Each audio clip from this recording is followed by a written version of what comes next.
Welcome back to The Watch, and we've returned for reviewing episode 3 and 4 of Ahsoka. We have strong opinions on this because we're big Star Wars fans. No. Former Star Wars, still current Star Wars fan, but I like the OG stuff. So, look, we've said our stuff before in episode 1 and 2, the review. If you haven't seen it already go watch that. Do you want to do a non-spoiler review in this one, or not really? Because No, let's just get straight into it. Yeah. Like, the episodes are out, people are watching them now. Like, And like, I think if you're trying not to be spoiled by these things, you're probably enough of a Star Wars fan that you would probably like this stuff. maybe. I feel like. Maybe. And if you don't like it, It depends.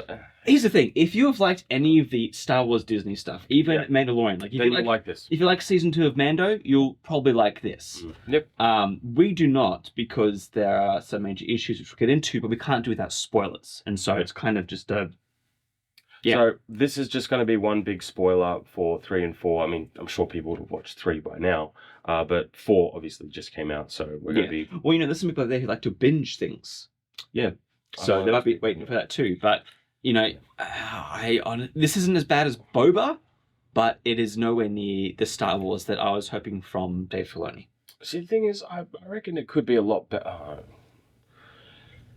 There are a lot of gripes I have. Yeah. Like, for example, some of this isn't spoilers, is every episode... Like, I said this the other day. When you watch Mando, or even Book of Boba, or Kenobi even, the episodes feel very, very, very, very short. Mm.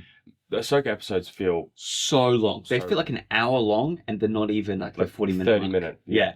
It's very... Like, the best way to explain it, and this is not getting into story, so it's not really any spoilers here. But, like, for example, if you have a conversation, and then there'll be, like, there was one scene where they cut back to Ahsoka, where she's just smiling. And then the scene ends. It's a lot of that sort of stuff where you're getting... And they build that up over an hour, Yeah.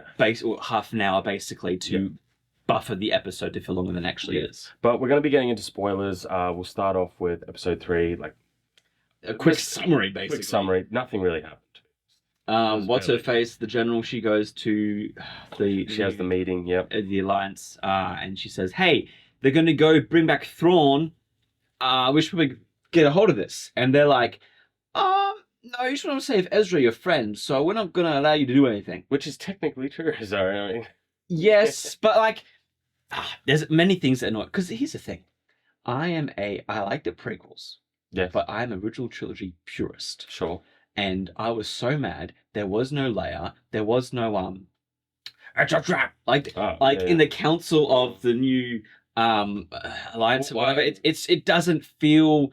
It feels so disconnected from the original trilogy. I'm okay with this. For that exact gripe, I'm okay with. For the reason why is because the New Republic has been formed and it's a republic. Yeah. And there's lots of senators. There's lots a whole bunch of things. So seeing the same senators over and over again, like think back to Clone Wars, you get countless senators because there's countless worlds. So I'm not too fussed about. I have my biggest gripe with Ahsoka. It's kind of a more overbranching thing. Is that it feels like, in terms of the timeline of the Star Wars story, the people who should be front and center of this very vital part of the plot are non-existent. Well, that's very true. Like this is the biggest annoyance with like Ahsoka, right? Is that she's doing these things where I'm like, man, if this was made 20 years earlier, it would be Luke doing this stuff. Well, you'd have Han doing this stuff. Like later, I mean, we can go into how they execute these things as well, because there's also like what makes sense in terms of the whole timeline of Star Wars, but there's also what makes sense in terms of like choreography.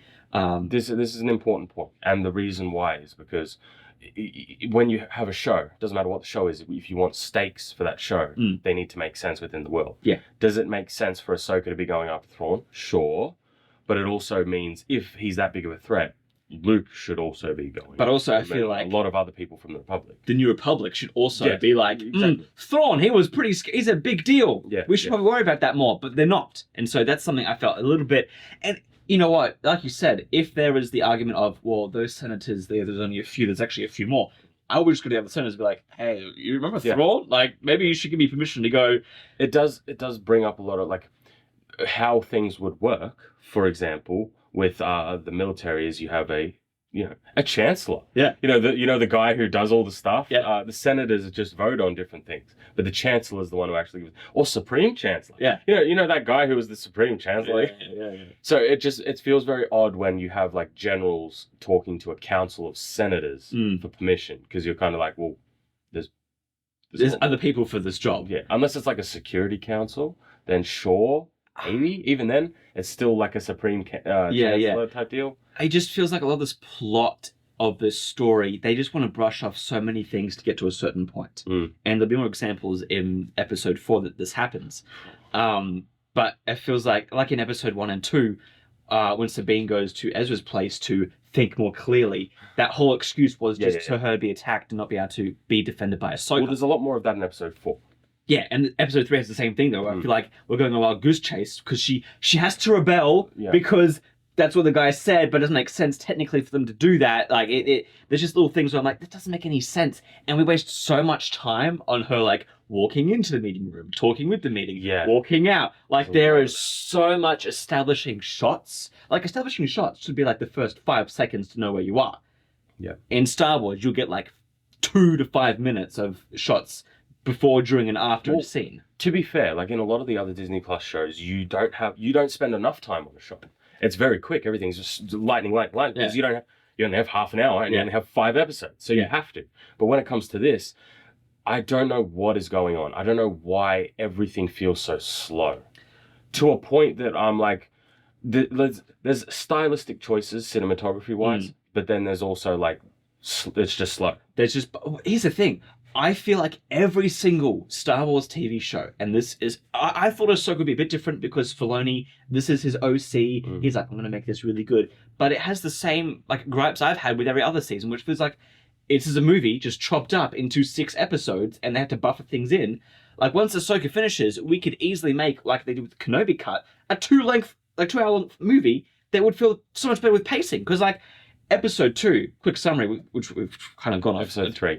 Episode 3, sorry, that we've gone on a tangent with. Basically what happens is, she goes to ask permission, doesn't get it, and then Ahsoka and Sabine, they go and they find the big hyperdrive thing. Yeah. They get attacked for a few minutes, then they go down the planet near the hyperdrive, and then they crash. Yeah. That is the plot summary of, 35 minutes? Yeah. And during that, with Sabine and Ahsoka, most of that is them doing force training. And another gripes you have is the style of training they do with the lightsaber. Like it's because of the inconsistency, right? Like if you this is very nitpicky, but it gets my nerve break on. Like when you take the original trilogy, it's very much based in kendo, not kendo, like a Japanese, like samurai. George Lucas wanted to be very samurai. Yeah. But then once it came to episode Empire Strikes Back and Return of the Jedi, he changed it up to be more fast paced. He changed what he thought lightsabers would be, like a whole bunch of lore stuff, right? Then when we get to the prequels, it was not based on that. It was very much. I can't remember the sword expert who was in it, but he did obviously amazing work on the prequels. But the because like when you do a single bladed sword, like a katana for example, you are limited in movement. What you can do. Yeah. When it comes to lightsaber, you need it to be fast paced. You need it to be very action packed. So they changed up the choreography. But when it comes to Ahsoka, it's very much like no, we're doing like we've gone back to the original, which doesn't make sense because Ahsoka was trained by Anakin. It's in the Clone Wars. We know we know what her fighting style's like. Yes, because we've got like hours upon hours of footage of and her fighting style in live action. Like obviously, when something translates from animated series to live action, there's going to be some discrepancy, sure. But we've already seen what the prequels offered in terms of lightsaber duels, and Ahsoka is better than the sequels by a country yard mile. Yes. 1,000% better. But then when we come to something like Kenobi, that was also trash fire. When we get to Ahsoka, it's the best of the bunch, but it's still subpar to what the prequels offered. Yeah. Like in episode 4, it's far more apparent. Like we've got to talk about episode 4. Episode 4, yeah. But I think just to summarize episode 3, right? They basically, Ahsoka and Sabine talk a lot about how she can't use the Force. Spoiler alert, they talk a lot in every episode. And they basically iterate that conversation 2, maybe 3 times. It's just the same in that episode. Yeah, it's the same conversation every episode. It's like, I can't use the Force. You can use the Force because everyone can use the Force. Try and move that thing. Yeah. And then that's it. And then they do a little bit of a fighter jet thingy, mabob, you know. They crash, and then Conveniently right in the place where they're using the map to get the coordinates. Plot. Because a giant, this is, I think, Star Wars does this because it's Star Wars. Well, to be fair, every sci-fi does this. Every sci-fi does this, but it rubs me the wrong way because you have this giant planet, and in episode 4 they say, oh, how far did it crash? Oh, about 10 clicks, 10, 15 clicks. From the site, like there's an entire planet, and you're only like 10 kilometers away? There was a lot of terminology in this that was very Earth. Now, like, maybe I'm just noticing it now, because it was in such of a span. Sorry, this is episode 4 again. But they use a lot of like, oh, you know, this many clicks. Yeah. You know? I'm like, they use a lot of Earth terminology. And I was like, that sounds a lot. I've never noticed this before. Maybe I'm just noticing it now. Maybe. I think they've used clicks before. I might be wrong. There was other stuff though. But like episode 3 was just. This is why I think we're doing it in chunks, because we need to. Like, if you just do episode 1 by itself, nothing really happens. Episode 2, like, we need to do this in like 1, 2, 3, 4, probably 5, 6, just because in between these episodes, there's not much to talk about. Because, like, all right, so we're at episode 4 now. We've watched episode 4 now. We've got 2 episodes left of the season. No, we've got 4. Do we? I think it's 8 episodes. Okay. So we're halfway through. Oh, man, I bloody hope so. But now think of it like this: from episode 1 to episode 4, what's happened? Ahsoka's found a map. They unlocked the map. She's taken it to Sabine and Syndulla and stuff, and then it got stolen, and now they're on the planet, and they've gotten the map, the enemies, and they've fought some people within 4 episodes, and about probably 3.5 hours of runtime. Yeah. That's what's happened so far. So, like, I've always complained that the Disney Plus shows are just way too fast paced and they're very short and all this other stuff. But with Ahsoka, it's not that it's the runtime's the problem. It's just so slow paced. It's not progressing. The story is very, very slow. The cause and effect is so overt, drawn out. I would say it's overt. Overt, okay. Like, can we get on to episode 4, please? Yeah, episode 3. Summarize. Yeah, episode 3. Nothing happened. Yeah. They crash because they need to. Episode 4. All right. So we get a lot of stuff where they're having the same conversation twice. Yes. Like, you miss him, don't you? Yeah. Then we're going to go outside down the bottom of the ship and have the exact same conversation. You miss him, don't you? You know, when we find the map, you got to destroy it, right? Can I trust you? Can I trust you? Of course you can trust me. Foreshadowing. And then they go back inside. He goes, you know what? I know you and Ezra were best buds. Like, it's the same conversation. It just in a slightly different way. It frustrates me so much because I feel like, can I just say as well, the dialogue for this is not good. Look, prequels weren't always perfect either. You know, Anakin and Padme's romances, they were cheesy, but at least we still quote them because of some of the quotes they had. But the reason why I believe them more is because Anakin, well, for example, Anakin was a, monk. It's not like he's getting rizzed every day. Like, no. So yeah, I would expect that from a horny young kid, Yeah. And it was still like they weren't saying the same things over and over, and at least the content they were saying, because especially in this episode 4, there's parts with Ahsoka and Lord Valen. Lord Vader or Balin, where they just say like one-liners, like "You regret this," "Oh, I am sure." Yes, definitely. Like they're just such. This actually feels like AI has written it because of how the responses aren't. They make sense, but they're not very creative. Right. So basically, the ship's got to be fixed. So he goes down to fix it. And I'm sorry, this scene is just funny. He comes down the ramp, and Ahsoka's looking out into the trees, and she goes, "Be careful." She walks inside, and then we cut to the villain, like one of the enemies, right? And he's like within earshot of the ship. He's just standing there, like the tree line is here, and the ship is right there. And it's like you would have saw him. I'm sorry. Was ship, empty space, tree, villain. It is. Yeah, like. It's a nitpick, but at the same time, it's like if you had him like looking through binoculars, absolutely fine. But he was like literally a couple of steps away. Well, it makes sense. I think the prequel stuff with Maul, he was always like out in the tower, like he was far, far, far away. You can't see them. But in this one, it's like, careful, like that guy right there, he's going to take you in a few minutes. I'm going to go back inside. Yeah. Like that's how it felt. It was cartoonish. Yeah, it was like, and usually that sort of thing is like, suspension of disbelief, whatever. But it was like it was so close to the ship, I was like, it was comical. Yeah, comical close. And I was like, all right, whatever. But then, obviously, he gets a katana because she said, "Be careful." And there's a running theme of that. Yes. He gets attacked. They have a fight scene. They beat all the droids, all the guards. But don't worry, because of course the Padawans have been sent. Oh, sorry, the apprentices have been sent because the guards won't be enough. So that was foreshadowing what just exactly happened. Yeah. Then Hugh Yang says, what does he say? Stick together. No, sorry. They go walk. He goes, if you don't mind doing one thing for me. They all turn slowly. They look at him. He looks back at them. They blink a few times. If there's one thing you can do for me, stick together. You've always worked better that way. And they both turn to each other and they look. I forgot what they say after that, but it's like... Well, there's one shot of Sabine where she goes, of course we do. And then there's another shot of Ahsoka smiling. And then there's another shot of the forest, and then it pans up. Yeah. That is how that scene plays out. Yes. And it's just so... The shot of Ahsoka and the shot of the forest, unnecessary. It's a lot of that. It's so long and drawn out. Yeah. And I feel like it's such poor writing because other times you foreshadow things and it's very like, after you discover something, you go, at the start of the film, they were foreshadowing. This one, it's like, foreshadow something, dead silence. No, but the problem is every conversation is foreshadowing something that exactly happens. Yes. And after it happens, like, within the first 2 minutes, like 3 times, every single line they're saying, you're like, okay, well, that's going to happen. Yeah. Okay, well, that's going to happen. It's very predictable. And then they obviously go and fight the apprentices. And what do? They split up. And it's like...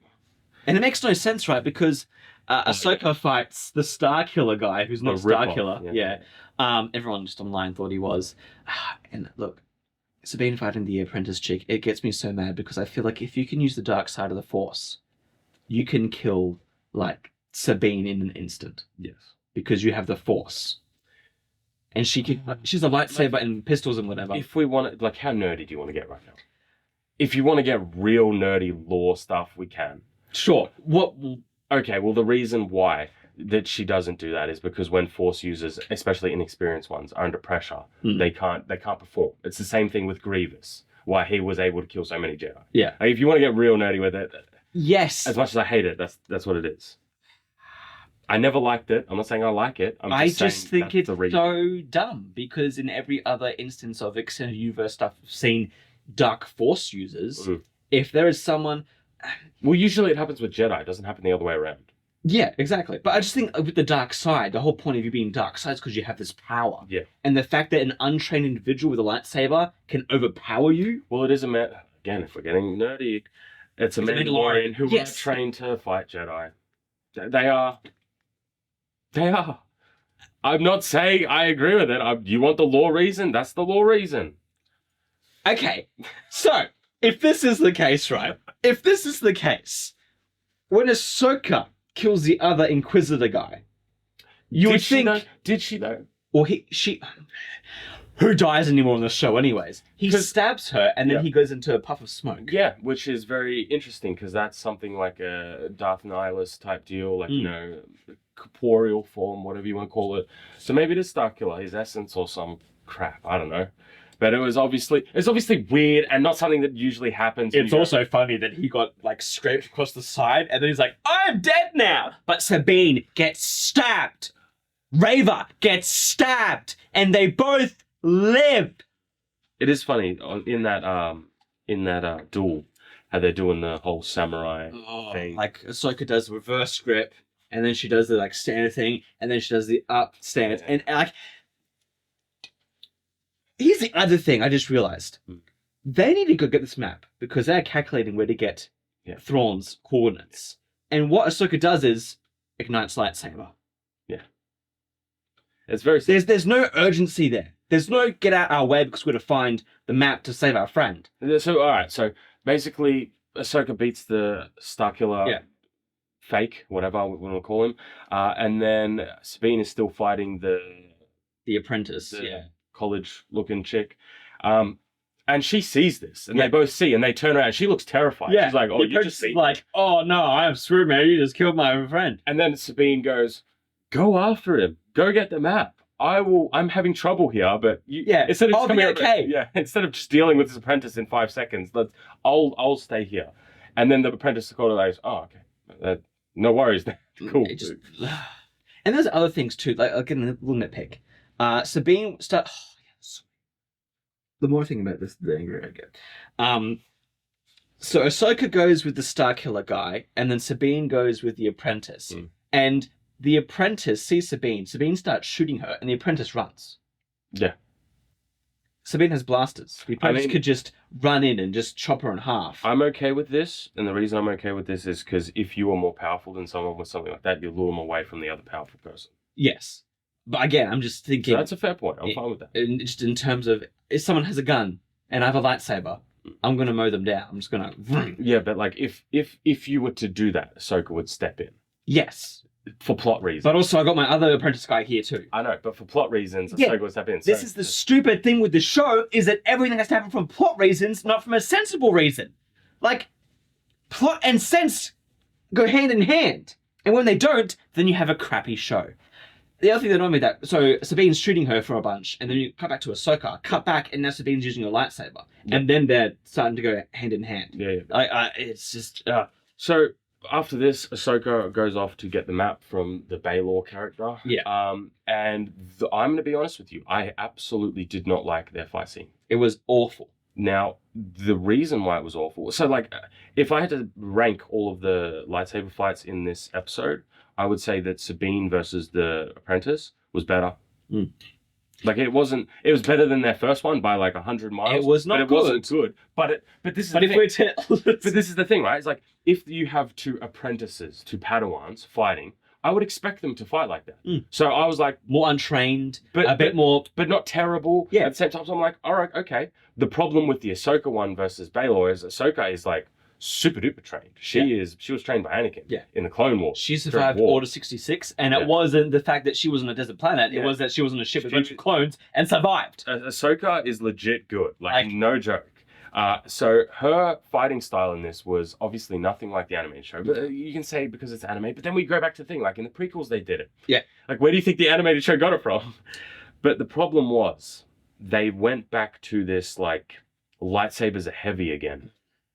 And it just makes... Like, first off, the Baylor character. He was moving... This is something that I noticed, right?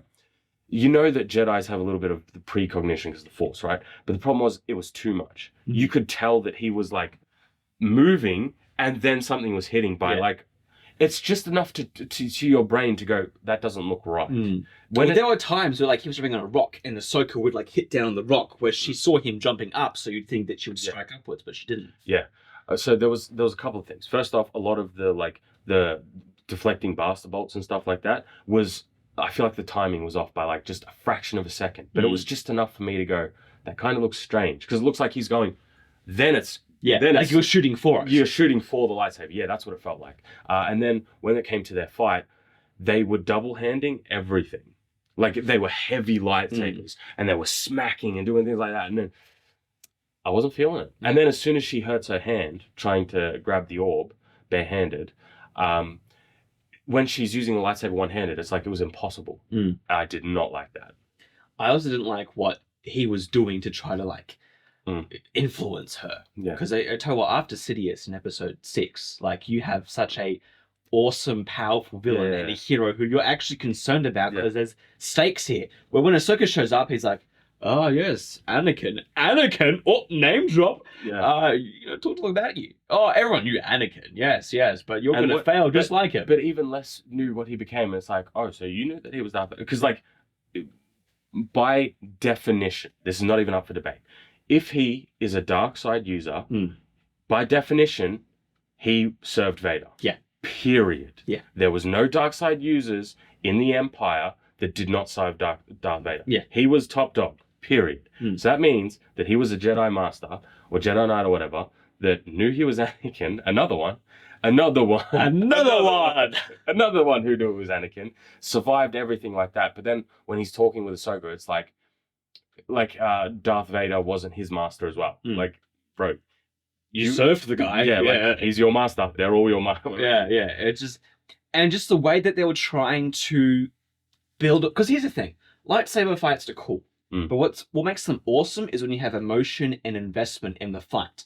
In this one, the words that they were saying to try pull people in to actually feel something. Watching that fight scene, I felt nothing. I remember that thought coming in my head. I was watching this going, I don't feel any stakes. I don't feel any emotion for Ahsoka or for the villain here. Like, there's no back and forth. Well, what annoyed me was swinging for the blades. So what they were doing when there was a huge scene, one entire scene, where they're not even swinging at each other. They're swinging at the blades. Like, they're swinging at the floor. Yeah. Literally at the floor. And they're both swinging at each other's blades at the floor and then above each other's heads. Yeah. At the blades, not at each other at all. And then when they do get close up to each other, it's very much in the bind for like everything. It's like, yeah. And they do long pauses again, like they're just feeling time. The show doesn't feel real to me because everything that is being done in the show feels like it's the purpose of progressing plot. Yeah. Or like, it's... And then the apprentice shows up. Oh, actually, no, let's talk about what happens with the fight with Sabine and the apprentice. Oh, yeah, so they're fighting and they go back and forth. Because I thought, I'm going to be honest with you guys, I thought that was the best fight of the episode. Their fight was the best fight of the episode. Because they basically fight a lot, and then Sabine uses the Mandalorian little rocket. Yeah, but how does she do it? Because I think it's funny, because I reckon it would work in real life. With the hand thing? Yeah. Yeah. Because if you're fighting someone with a lightsaber, you would assume that they have the Force. Yeah. And so when she goes like that, she goes, oh, damn, I got it. And then she goes, oh, you have no power here. Yeah. And then she's like, jokes. I'm like, I can't hate that. Yes. Yeah. Yes. Now, do I find it dumb that... So the little rocket thing that it shoots the lightsaber out of hand, she goes, ah! Yeah. And then Yeah. puffs of smoke and disappears. Do I think that would have hit her straight through her skull? Yes. Yeah, it probably should have. Hitting the lightsaber is unrealistic, It's but everything else has been done. So. And I just feel like if you drop your lightsaber, just pick it back up. Yeah, you have the Force. She doesn't. Again, I know the apprentice isn't that powerful, but I feel like Sabine is even less powerful. And if the apprentice can just... Because later... Well, see, this is the thing. It's like, I feel like they're more evenly matched because she's Mandalorian. Like, there's a matching there. But there's it's the Force, man. Because later she chokes her out. Yes. But if you want to go back to the nerdy reason of it... Or performance anxiety. Yes, that is the legit reason, though. But, like... The bad guys... Okay. We need to move on because there's points that we're going to skip by if we don't talk about them. So Sabine does that with the apprentice. They go... Well, she goes back to try and save Ahsoka. And conveniently, she comes at the right time when Ahsoka's on the edge of the cliff face where we pushed off. Somehow, it's like Ahsoka has the Force or anything. And... Yeah, well, she's getting dominated because she's using her lightsaber one-handed. Yeah. Makes zero sense with any of the canon. Or any animated show, anything, whatever. Yeah, whatever. Yeah. Whatever. And so she gets kicked off. Yep, she gets beaten. We'll come back to that because at the end, Yeah, and they do something which... It's going to probably make this review go off. No. We've got things to do. So the apprentice comes and she goes, oh, Sabine, like she infers that she's dead, which isn't unreasonable, sure. But then Sabine comes like a minute later. Yeah. After she knocks out the apprentice, then Sabine comes and she goes, oh, okay, I don't have to go full dark side. It's just crazy because I'm thinking about like, they're so emotional, which I don't care about. The problem is when you're like, oh, I'm not going to train Grogu because he has attachments and stuff like that. Yeah, and then you have the strongest attachments to this other person. Yeah, and you have Sabine who is like super emotional, super attached to Ezra. It's like, hey, that's fine, but like, you're not being even here. That's the only thing. That's the only issue I'm having here. But again, another little plot thing. They say that 10-15 clicks, right? Say they walked 1 or 2 clicks from... Force speed, Nathan. But she has performance anxiety. Jedi pack. Jedi pack. Mandalorian. I don't know if she has one. It's not on her right now, but the apprentice gets there a minute before her. Force speed. And they... it just... Things don't match up. Yeah. Things don't match up, they don't make sense, and it just takes you out of the experience. Because as soon as you... Here's the thing, something you should enjoy, TV shows you should enjoy. You go back, think about stuff, and go, oh yeah, that was good. That was smart, that was clever. But the more I do this, the more I'm like, there's a loop, there's a plot hole there. There's another error they missed. Oh, they forgot about that thing or whatever. But basically, Ahsoka grabs the map holdy thing from the previous episodes where they're going to find Ezra and and stuff.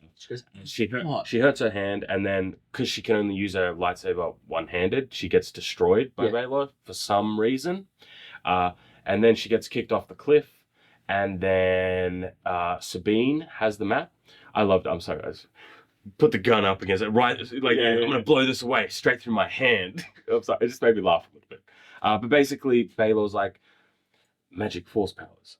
So Ezra, you want to see Ezra, your friend Ezra? And then she goes, nah.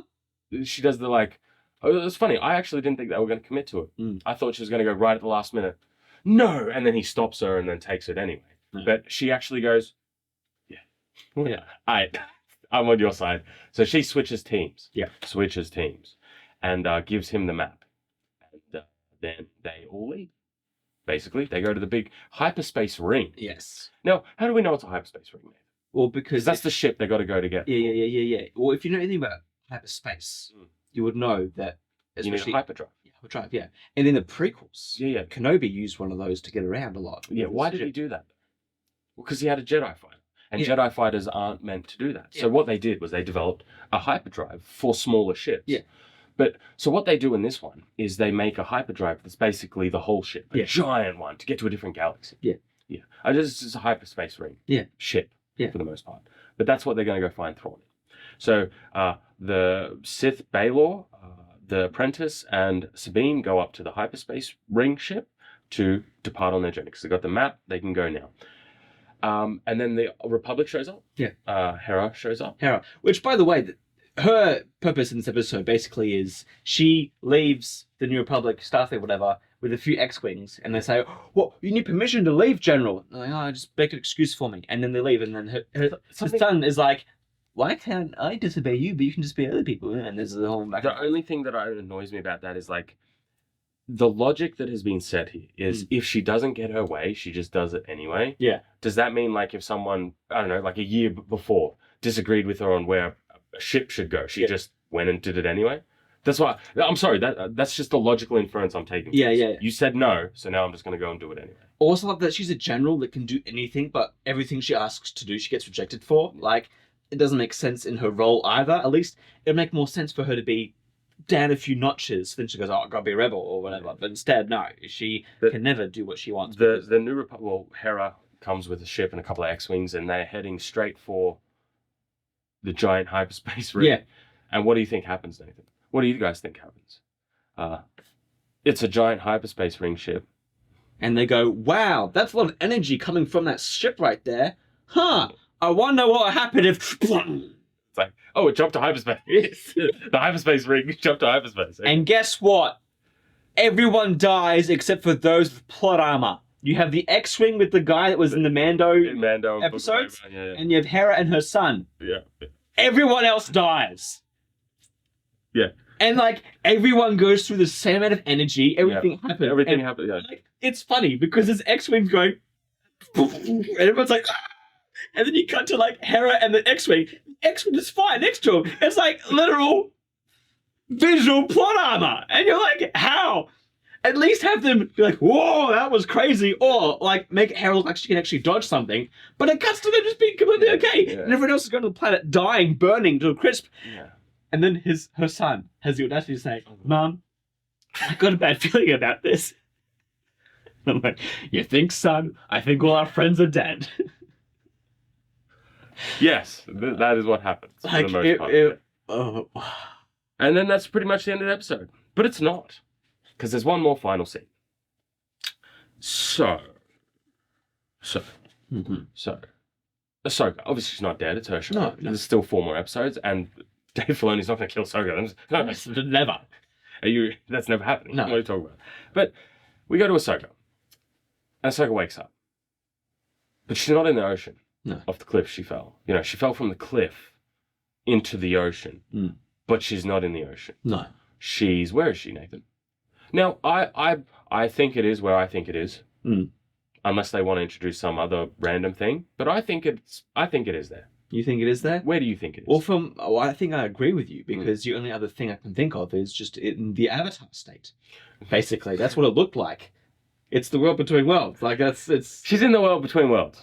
The one thing... We're going to have to beat this. The one fucking thing that you really, really, really shouldn't have brought from Rebels. Like, you really shouldn't have brought time travel, world between worlds into this. You just really shouldn't. Well, they've done that, it seems. It seems that it's the world between worlds, and I'm furious at that. But then they do something that tries to remedy it. Like, they're like, here. They stab you and then give you a band-aid. They're like, here's a band-aid. Don't worry, here's some antiseptic. Yeah. You know, like, they do that. Because then we hear Hayden. And we get to see Hayden and Ahsoka. Yeah. Which I love. I love this. I love this so much. But it's the Kenobi Vader again. It really is. It's when they go, oh, you want to see Kenobi and Vader? Well, here they are together. It's trash, but here they are together. Yeah, it's like that. It's like world between worlds. It's trash. But here's Ahsoka and Anakin. It's like, it just... And he's always, Anakin's like, oh, Ahsoka, oh, you came here sooner than I thought you would. And then the episode cuts. Like, and that's it. And they de-aged him, and luckily he's in the dark, so it doesn't look too bad. Yeah, like, it didn't look too bad. It didn't look awful. But we were also sitting in a room that was... Bright. Or the show's dark, like every other Star Wars Disney Plus. I'm fine with that. It's just like, usually we would want to balance it, but it didn't. Today was a bit darker than... the episode was a bit darker. Yeah. Look, you have your reservations on this. I have my feelings very strongly of... Again, it's going back to the thing, the time period. I was Anakin, and I could visit anyone from the living world. It would not be Ahsoka. It would be my son or my daughter. Yes, he does. Wait, is that Legends? I can't remember anymore. That is Legends. He hasn't done it in here. But, like, when I watch this scene, I can see Clone Wars fans, I can see real fans being like, this is amazing. This is awesome. This is what we wanted. As an original trilogy guy, I get heartbroken because I'm like, bro, if I was Anakin Skywalker, all I want to see is my son, my offspring. Like, so I agree with you, but it's not like you can only do one. I'm sure you can do more. Like, if we're going to play by Magic Ghost rules, then you can see them all. The problem is this world between worlds, time travel. I don't want it, man. Like, I'm sorry, I do not want Star Wars with all this time travel stuff. I never have, and I hated it in Rebels, and I was very curious. I remember when like we got the first like teaser way back when. I'm like, I wonder if they're gonna put that in this, because they haven't put it in any other show. Yeah, obviously, and they haven't spoken about it since Rebels. But like, oh, of course they're gonna put it in Ahsoka. Yeah. So that made me upset. I'm just so curious for Star Wars fans who haven't seen Rebels. We're so confused about what the show even is. Because unless if you're a hardcore fan, you don't know who Thrawn is. Yeah. You World Between Worlds. So you just reminded me when they go, Thrawn will be back, heir to the Empire. Yeah. And I'm like, oh, okay. Coming spring 2025. Like, that's what it feels like. You will be the last Jedi. Like, same thing. Yeah. Sorry, that's a little bit off topic. But like, no, you're right. They always say heir to the Empire, coming to live action soon. But it's not going to be the book that you know and love. Okay. I just want all the Star Wars films to now have just a line in them where, like, Sidious is like, this is the Revenge of the Sith. Return of the Jedi. Just have it in all of them. Like, or it's funny to the Ahsoka, it's like, Ahsoka, the TV series, remember now on Netflix. Like, that's what it feels like they'd be saying. Like when Vader's beating up Luke. I am the Empire striking back. Like, just... Oh, sorry, that was very terrible. But like, you're right. They say it all the time. You're upset because they're including things in Rebels that should be forgotten, and because here's the thing, I'm sorry. If they have time travel, why not just undo everything? Yeah. I am sorry. There's a reason. Like, wow, it's in. I'm pretty sure it's still. I hope it's still canon. It's the Dark Horse Vader. Was it Dark Horse ones? I can't remember. The Vader comic series where Vader actually gets the chance to save Padme. And it's through like a whole like wormhole of stuff. And obviously he doesn't, but it's like a one and done type thing. Like he tried it, he failed because he was Vader. Yeah. And that was the end of that. And he could never do it again. It was a whole thing. But like, I didn't like that for the most part. I liked the vision bits, but I didn't like the concept behind it. Then we get to the World Between Worlds where it's like, okay, well, so we have like a permanent like... time traveling, you can rewrite history basically. Yeah. And... I'm sorry, like, this is a problem. You would think Ahsoka would go, since I know this information, Yeah. maybe if I go back and I don't leave the order, and I actually help my master, and do all this other stuff, then yeah. But you can't do that because guess what? It's already been written. Like, stop trying to rewrite stuff that's already been written. You can't do that anymore. Like, stop trying to. So there's all that jargon. And like, I get that they want to put Anakin in it, and I agree they should 100%. The problem is, like, you can just do this with flashbacks. Do what you're supposed to do. That's what I thought they were going to do. I was hoping that they were just going to do flashbacks of. I would be fine if Ahsoka was. I think they still will too. If Ahsoka is training Sabine, and the way she teaches her certain things is you do flashbacks with little Ahsoka and Anakin. That I'd be okay with. So, sorry, I'm going to give my. Sorry to interrupt. I'm going to give my prediction of what's going to happen next episode. I'm going to predict that they're going to do exactly what they did with Ezra when he went to the World Between Worlds. Ahsoka's going to stand up, talk to Anakin a little bit, and then they're going to walk and see a whole bunch of flashbacks and a whole bunch of stuff. Yeah.